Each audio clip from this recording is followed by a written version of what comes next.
स्वामी उसी पेड़ के नीचे चुपचाप बैठे थे जहां से उन्होंने अपनी आध्यात्मिक यात्रा शुरू की थी।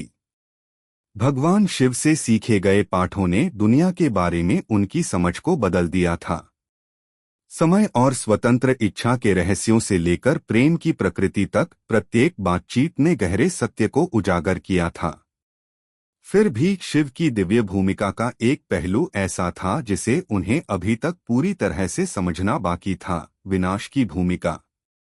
विनाश के विचार ने हमेशा स्वामी को भय और बेचैनी से भर दिया था।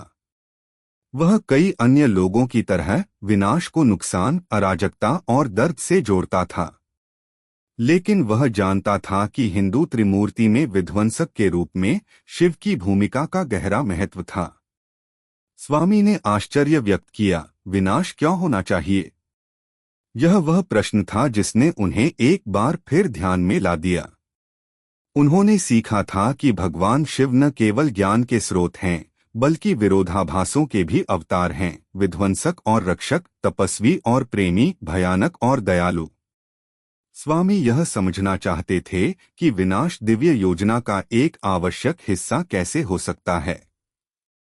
जीवन और सुंदरता लाने वाली शक्ति ही इसे समाप्त करने वाली शक्ति कैसे हो सकती है? जैसे ही उन्होंने अपनी आंखें बंद की और अपना मन एकाग्र किया, स्वामी ने शिव से यह प्रश्न पूछा, विनाश क्यों होना चाहिए? जंगल और भी शांत होता जा रहा था, मानो पेड़ खुद ही जवाब का इंतजार कर रहे हों। धीरे धीरे स्वामी को लगा कि शिव की मौजूदगी उसके आसपास की जगह को भर रही है, जैसे कोई शक्तिशाली लेकिन शांत हवा बह रही हो। अपने मन की आंखों में उसने शिव को एक बार फिर से प्रकट होते देखा। उनका रूप राजसी लेकिन शांत था, उनकी आंखें तीव्रता और करुणा दोनों से भरी हुई थीं। उनके माथे पर परिचित अर्धचंद्र चमक रहा था और उनके गले में लिपटे सांप ब्रह्मांड की लय के साथ चलते हुए दिखाई दे रहे थे।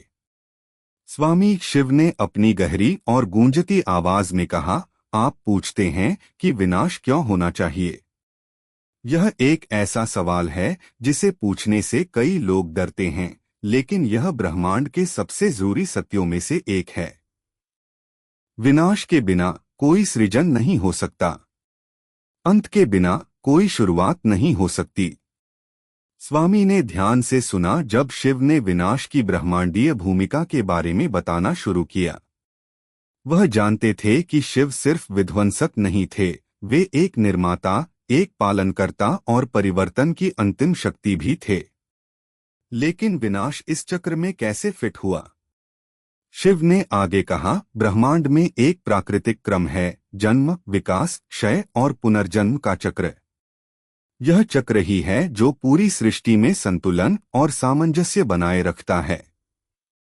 जो कुछ भी मौजूद है उसे अंततः रूपांतरित होना ही है, और परिवर्तन होने के लिए पहले किसी चीज का अंत होना चाहिए। यह ब्रह्मांड का नियम है। स्वामी ने इस बारे में एक पल के लिए सोचा। उन्होंने प्रकृति में चक्र देखे थे, पौधे जो मौसम के साथ उगते और मरते थे, नदियां जो सूख जाती थीं और फिर बारिश के साथ फिर से बहने लगती थीं, और तारे जो सुपरनोवा में विस्फोट हो जाते थे, अपने तत्वों को बिखेर कर नए तारे और ग्रह बनाते थे। लेकिन फिर भी विनाश को एक आवश्यक शक्ति के रूप में देखना भारी लगता था। महादेव, स्वामी ने पूछा, क्या विनाश पीड़ादायक नहीं है? क्या यह हानि और पीड़ा से भरा नहीं है? स्वामी को देखते ही शिव की आंखें नम हो गईं। हाँ स्वामी, विनाश अक्सर दर्द लाता है, जैसे परिवर्तन अक्सर असुविधा लाता है। लेकिन विनाश का दर बिना उद्देश्य के नहीं होता। यह नए विकास, नई संभावनाओं के लिए रास्ता साफ करता है। विनाश के बिना ठहराव हावी हो जाएगा, जीवन का विकास रुक जाएगा। शिव ने अपना हाथ उठाया और उसकी हथेली में एक हल्की रोशनी चमक उठी। एक जंगल के बारे में सोचो, उसने कहा। जब एक पेड़ गिरता है और सड़ता है तो यह मिट्टी को पोषण देता है, जिससे नए पौधे उगने के लिए मिट्टी उपजाऊ बनती है। पेड़ की मृत्यु जंगल का अंत नहीं है, यह जंगल के नवीनीकरण का हिस्सा है। स्वामी चुप थे और शिव के शब्दों पर विचार कर रहे थे। जंगल की उपमा समझ में आ रही थी। वह देख सकते थे कि मृत्यु में भी नए जीवन का वादा था। लेकिन कुछ और भी था जिसने उन्हें आकर्षित किया। शिव के नृत्य की छवि, तांडव, जिसे समय के अंत में ब्रह्मांड के विनाश का प्रतिनिधित्व करने वाला माना जाता था। उन्होंने हमेशा इस नृत्य को हिंसक, आग और अराजकता से भरा हुआ माना था। क्या यह भी चक्र का एक आवश्यक हिस्सा था?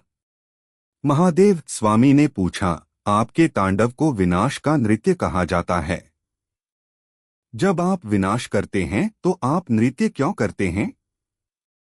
शिव मुस्कुराए, उनकी आंखों में रहस्यमय रोशनी चमक रही थी। आह, तांडव, उन्होंने कहा। इससे डर भी लगता है और श्रद्धा भी। मेरा नृत्य विनाश और सृजन की ब्रह्मांडीय लय का प्रतिनिधित्व करता है। जब मैं तांडव नृत्य करता हूं तो मैं केवल विनाश के लिए विनाश नहीं कर रहा होता। मैं स्थिर रूपों में फंसी ऊर्जा को मुक्त कर रहा हूं ताकि उसे एक बार फिर से प्रवाहित होने दिया जा सके।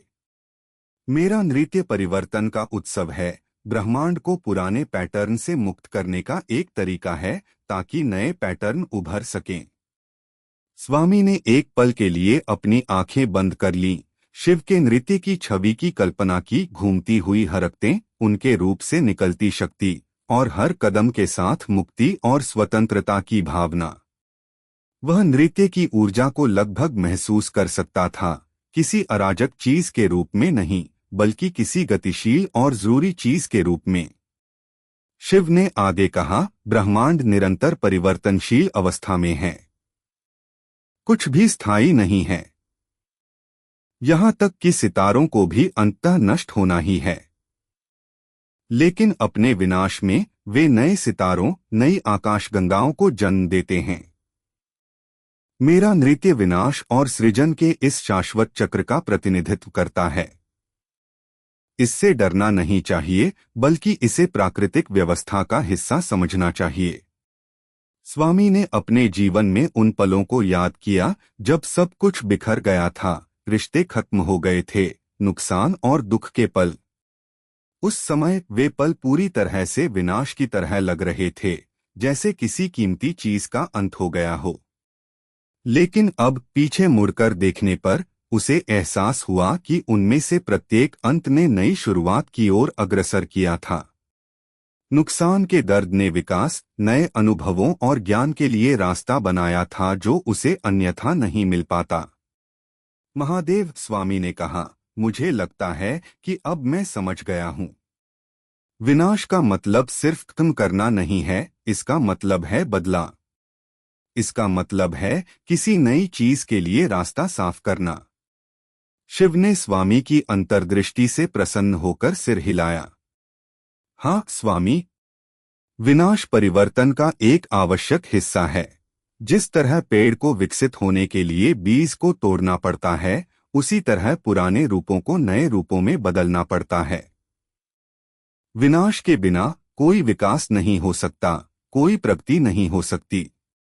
स्वामी को अपने ऊपर स्पष्टता का एहसास हुआ।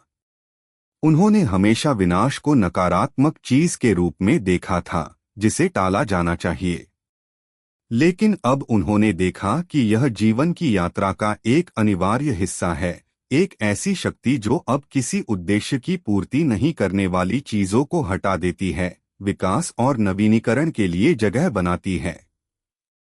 जैसे जैसे बातचीत आगे बढ़ी, स्वामी आध्यात्मिक मार्ग में विनाश की भूमिका के बारे में सोचने लगे।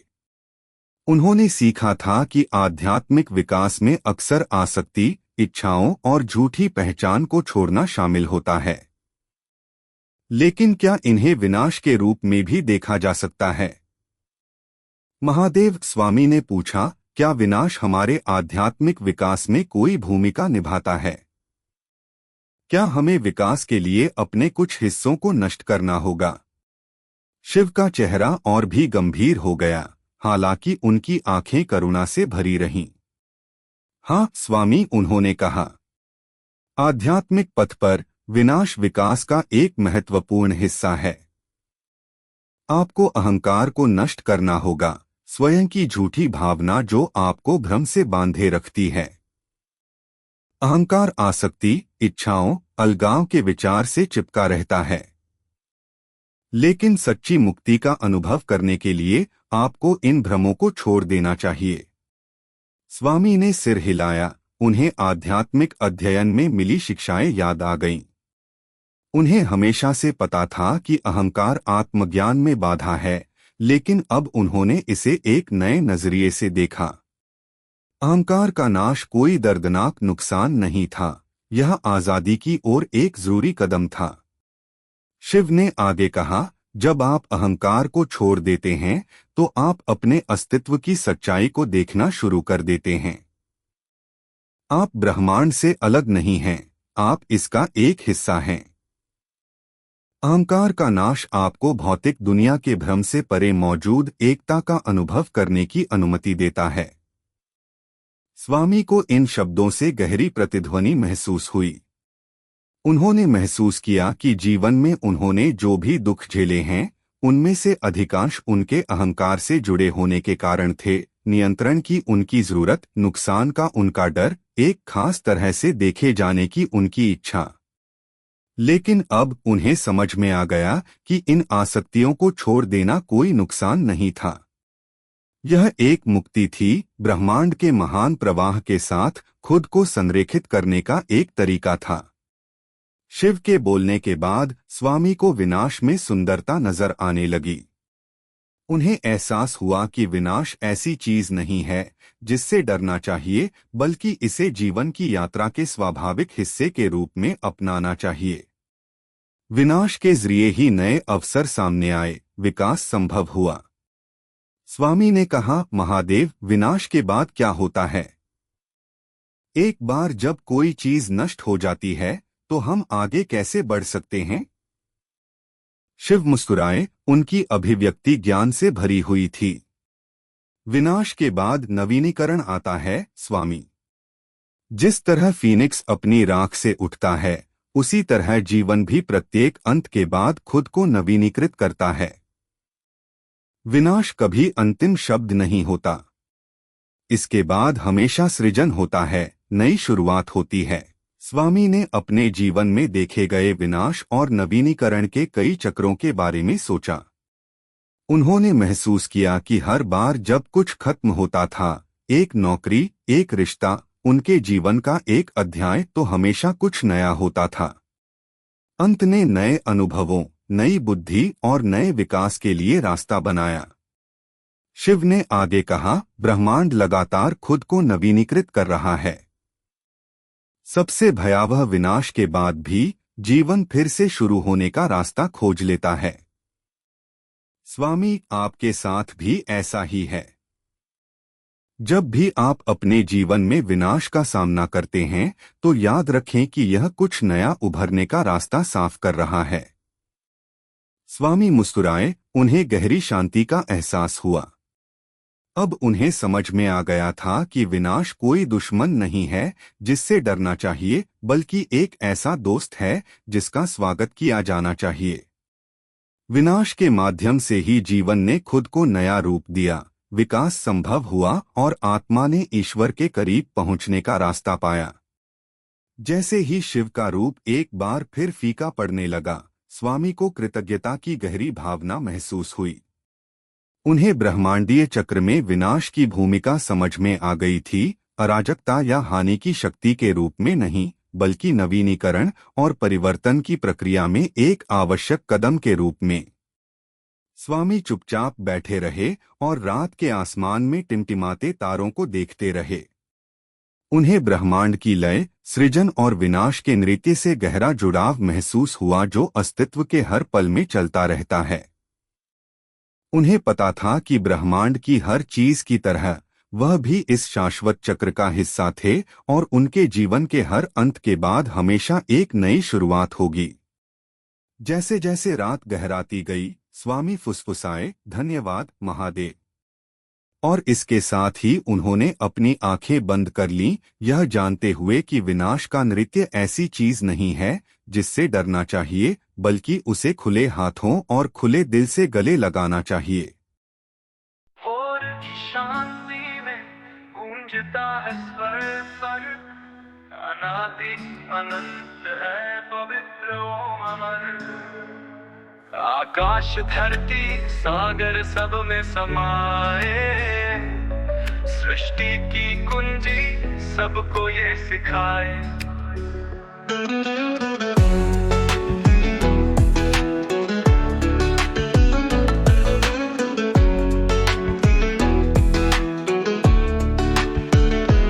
ओ सृष्टि की ध्वनि महान,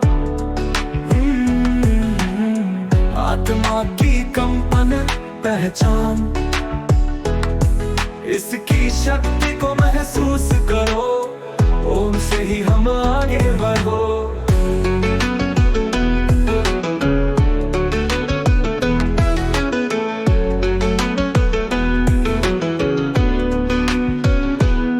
जीवन की है दिव्यता का सार, दिल में बसता ये है आधार, इसकी शक्ति को महसूस करो, से ही हम आगे बढ़ो।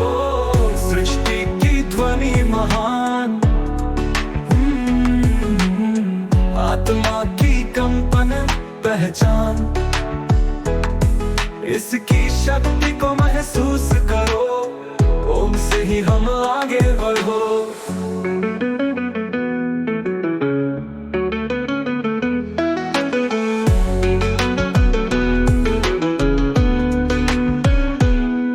हर सांस में हर पल की बात, ओम में छुपा है ब्रह्मांड का नाद, शांति शक्ति और प्रेम का भंडार, ओम की महिमा है अपारो। सृष्टि की ध्वनि महानो, आत्मा की कंपन पहचान,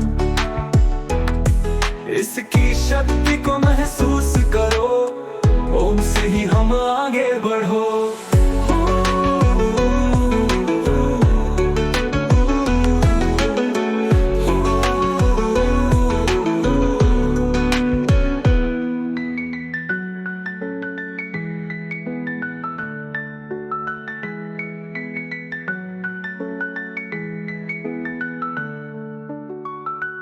ओम सृष्टि की ध्वनि महान,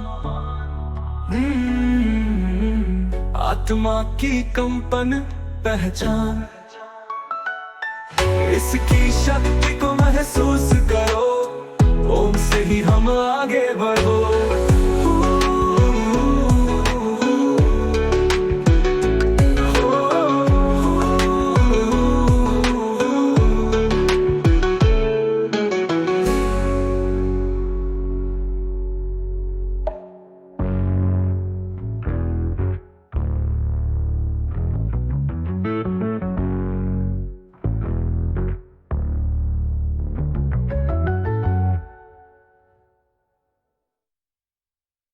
हर सांस में हर पल की बात, ओम में छुपा है ब्रह्मांड का नाद, शांति शक्ति और प्रेम का भंडार, ओम की महिमा है अपारो। सृष्टि की ध्वनि महान,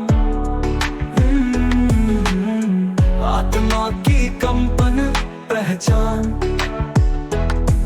इसकी शक्ति को महसूस करो, ओम से ही हम आगे बढ़ो।